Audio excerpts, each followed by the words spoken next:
Hey everybody, so today I'm going to be telling you guys why I chose a PWI over an HBCU.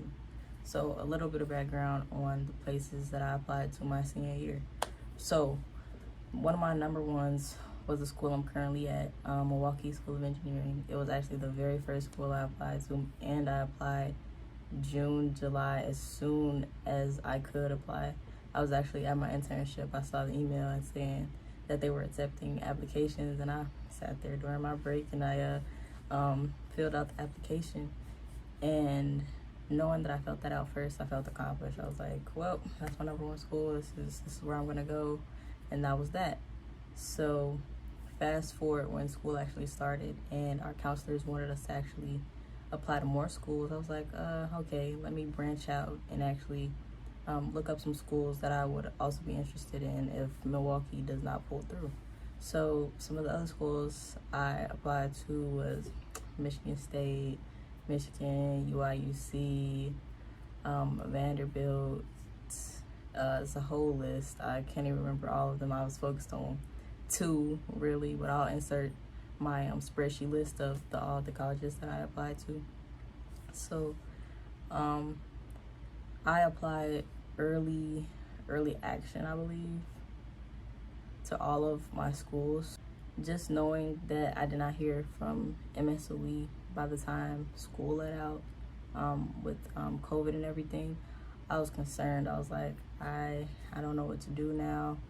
I didn't really want to pick any other school, so I looked into NCAT and I was like, okay, a fresh start in a new place may be good for me. So I went ahead and I accepted it.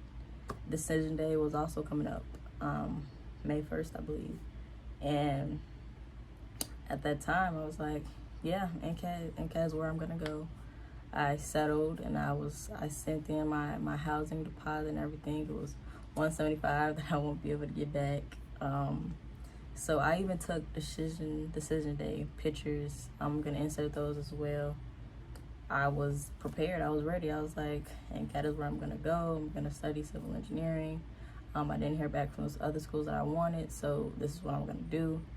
And I was content. I was happy. I was like, okay, I'm gonna go far away. I had already bought plane tickets for orientation days, and then all of a sudden, literally the end of May, I heard back from MSOE, and it was like the 24th, May 24th, and the email said, we accept you for the fall for our construction management and civil engineering course that you applied for.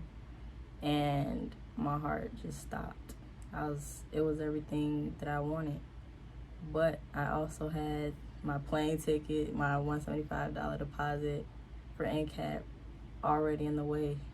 And I was like, I threw away money already. I had already brought NCAT shirts and a hoodie. I'm gonna go grab those and show you all that as well later.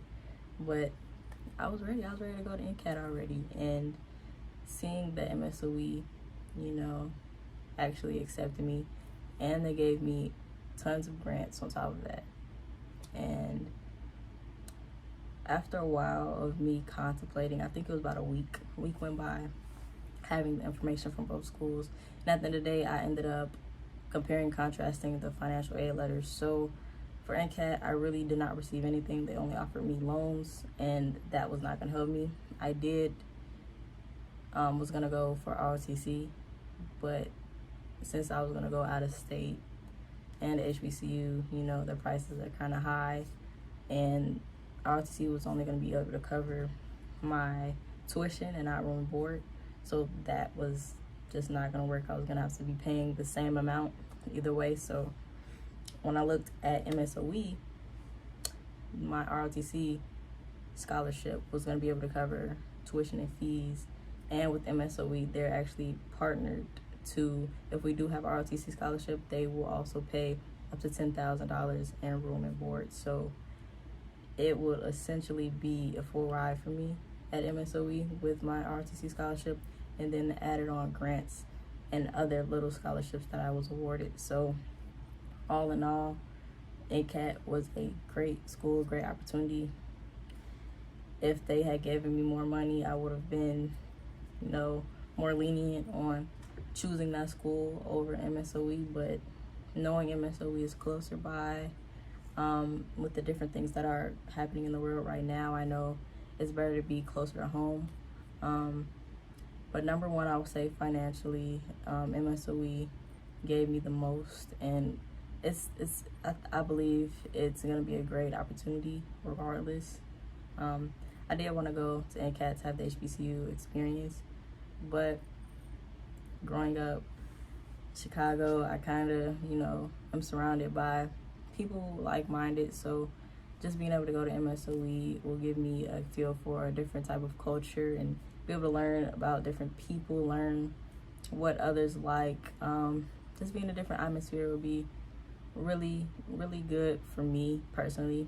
Knowing I'm going into a field where I may not have people that always agree with me or want to be on the same mindset or track as me, so I feel like MSOE was a great decision for me. It was a great opportunity, and hopefully in the future I would love to give back. I want to see more HBCUs funded equally.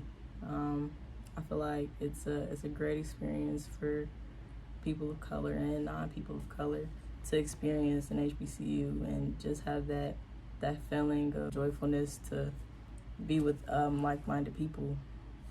But all in all, I first applied to MSOE because they're top 10 in the nation for engineering schools. It's Milwaukee School of Engineering, and I was like, yeah, I'm gonna go there. And then I went to a tour with my school my junior year, and I never forgot it. I also know a couple of alum. Shout out to Kevin Banks. He's also alum bloom as well as an MSOE alum, and he introduced me to MSOE and some of the things that he enjoyed about it. So I'm going to MSOE. I have a couple of people that will help me along the way. It'll be a little bit challenging, but I am ready for it. And I hope everybody the best with Corona. I hope everybody's doing well. Thank you for watching.